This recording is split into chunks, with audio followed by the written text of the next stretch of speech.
Evening all, Stephen here, aka Pickles Brewery. Cheers, just having a pint of the Cornish Tin Miners, straight out of the Bible. Wasn't a big fan of it the first 4 weeks it was in the keg, because having a little half pint here and there. Left it a little while and it's really matured and it's quite a nice smooth bitter.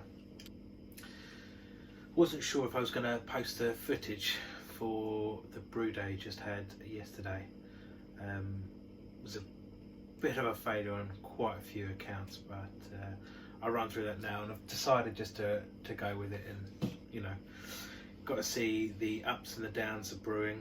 Hopefully, fingers crossed, touch wood, I've got some wort into a fermenter, which seems to be a bit hot at the moment. The following footage initially started off as a New England IPA. I'd stolen the Timmy Jenkins recipe and scaled it up to what I thought I needed to do, and everything went smoothly to start off with, apart from the lack of oats. So I upped the wheat malt and went from there. However, one of the things I was going to look at was trying to do a no sparge full volume mash, just work out efficiencies and whether it was sort of doable, how quickly it'd shave off the brew day. And I looked on the Brew Tools website and it said minimum batch size 30 litres, or so I thought. So I'd scaled up the recipe to 30 litre batch, which I didn't need to do. All I needed to do was scale it up to 30 litres pre-boil volume. So way too much wort for a single fermenter full. I don't know if that really affected the efficiency, but it was just, ended up being a bit of a waste in the end, because I threw probably 5 or 6 litres away. Just wasn't going to get a demi-john out and ferment that. Next thing is, I don't know if you remember the Brew Tools Facebook group, you've probably seen I had some electrical issues. I had my bar shed thing kitted out a couple of years ago, and had a friend come in who's a bit of a handyman. I don't know if he's an electrician by trade, but he put in a new fuse box in here. It's got a separate fuse box in the house. As far as I was aware, it was up to 32 amp rated, but I don't know. I've ended up melting one of the plug sockets, the wall plug sockets. Nothing on the Brew Tools has been affected as far as I'm aware, but I've actually melted that, so that's got to be replaced. And I was thinking that was me done until lockdown, until I can get an electrician out here to have a look at it, because I didn't feel safe using any of the other plug sockets in here, just to see if I could get a brew going. However, I spoke to the guys at Brew Tools and they can do up to a 10 metre power cable. They've only got the European sockets in stock, but they've put me an English plug on it, or 2 English plugs on the 2 cables, and popped it in the post, and should be here tomorrow. Looking at the DHL thing, so phenomenal service from those guys again. Literally ordered it this morning. In fact, I posted on the group about 11:30 Sunday night, and they responded within seconds, so it was quite useful. I'm now planning on brewing down the other end of the garden, but running sockets or the cables out of the house. Mrs. is not a big fan of the smell of boiling wort in the house, so it's always got to be outside to brew. I was previously running element 1 on 13 amps and element 2 on 10 amps, and first couple of brews there was no issues whatsoever. Plug did get a little warm, but nothing to write home about. Nothing worse than when I had the Grainfather in there. So I have no idea. I don't know if it was the heat on Sunday that sort of caused this or what, but now the on-off switch on the wall socket doesn't move at all. So the long story short is, I couldn't quite get to the boil. It was about 98, because I only was running a single element. Ended up having to use an extension cable, which I know you shouldn't do for these sort of things, from the house to the machine. It's an external extension cable. It was 16 amp rated, but I had it down on 13 amps. Just to finish it off, the colour of the water started going a lot darker than anticipated. I don't know if that was the addition of the honey malt in the actual thing itself, or if it was just the fact that it had been half boiling for 2-3 hours. So I decided to change it to an American IPA/APA, threw in some Chinook and Cascade and Citra and went from there. Right, and now onto the brew footage. Morning all, it's Stephen here, aka Biggles Brewery. Just getting my third brew on the B80 Pro. Testing out a couple of things today. I'm doing a New England IPA, basically stole Timmy Jenkins' recipe and just scaled it up. So I'm just going to see how accurate the Brewfather app is when trying to do a no sparge or full volume mash. A couple of things I'm testing today. The minimum batch size, it says 30 litres. Just want to see how much actually goes into the fermenter when I use the Brewfather app, and put that down as the minimum. I only really need about 25 because it's a heavily hopped beer, putting 200 grams dry hops in it, so I'll probably lose a couple of litres in the fermenter. As long as I've got enough for a full keg, I'll be happy.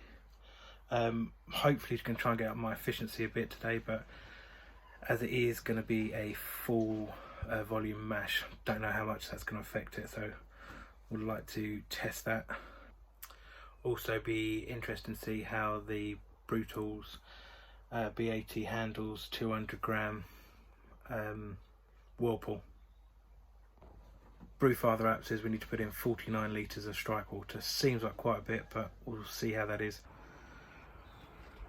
Camden tablet going in.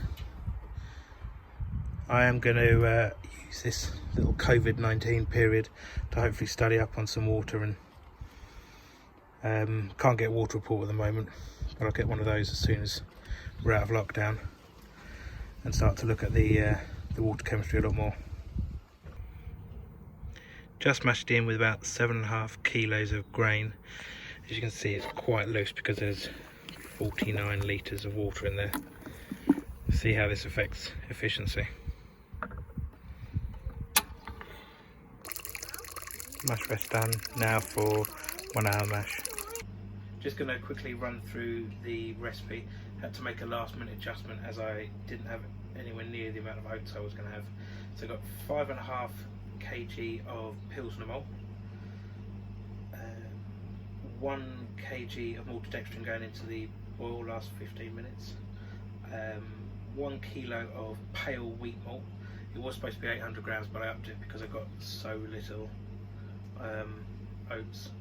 We got 600 grams of carapils, 200 grams of honey malt, and 350 grams of oats. I was looking at putting about 600 grams of oats in, but well, I've got it, so tough. No boil additions, just 100 grams of Citra and 100 grams of Mosaic going in at an 80-degree hop stand. Then going to dry hop with Mosaic, Cascade and Citra. 100 grams Mosaic, 50 grams Cascade, 50 grams Citra. May up that to 100 each of the Cascade and Citra. Just see how much we've got. Yeast I'm going to be using is the Cross My Loof Haze. I think that's about it. 60-minute boil and 60-minute mash at 67 degrees. As I said, I might actually up that mash. I'm just going to test the wort at about 60 minutes because I'm doing a full volume no sparge. I just want to make sure I get the most out of it and get efficiency. So the vital statistics, I'm looking for a pre-boil volume of 43, which should hopefully give me about 30 odd litres to go into the fermenter. ABV we're looking at 5.6, OG 1.067 with it's giving me a predicted final gravity of 1.024. We'll see about that. EBC is 9, might be a little high. IBUs is predicting 0, but there should be some perceived bitterness in there. 30 minutes into the mash, all levels look pretty good. does seem to be clearing up a little too well, so it might not be as super cloudy as it should. Mashing out at 75 degrees. Bit of an audience today, so decided not to film me pulling out the malt pipe just in case. It looks like we've got about 43 litres, which is what Brewfather said we'd have. Just going to get it onto manual and up to the boil. Just coming up to the boil. After what can only be described as a bit of a fail, we're changing this New England IPA to an IPA. So I'm putting in 20 grams of Chinook at about 30 minutes. 10 minutes we're doing 15 grams of Cascade, 15 grams of Citra and a Profile.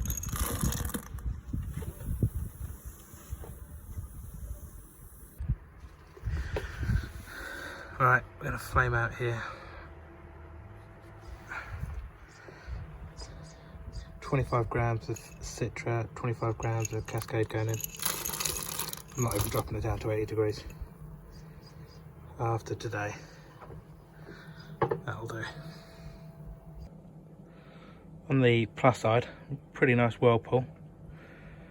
Yeah, not sure how this is going to turn out with regards to bitterness and whatnot. I kind of just winged it in the end, so we will see. Right, so we've got a return temp of 23, just disconnected here and up here. And what we're going to do is turn the valve slightly and hopefully release some water into here.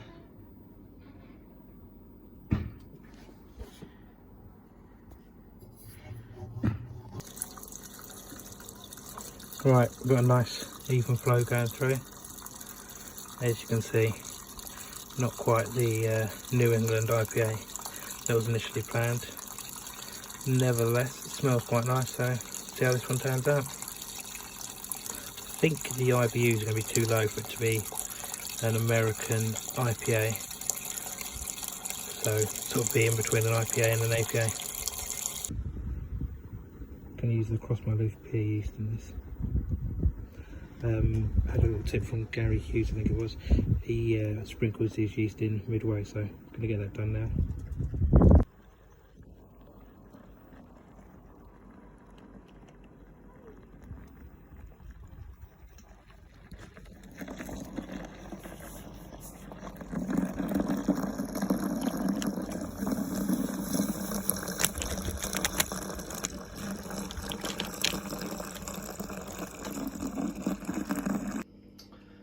Right, well, thanks very much if you made it this far into the video. I really do appreciate it.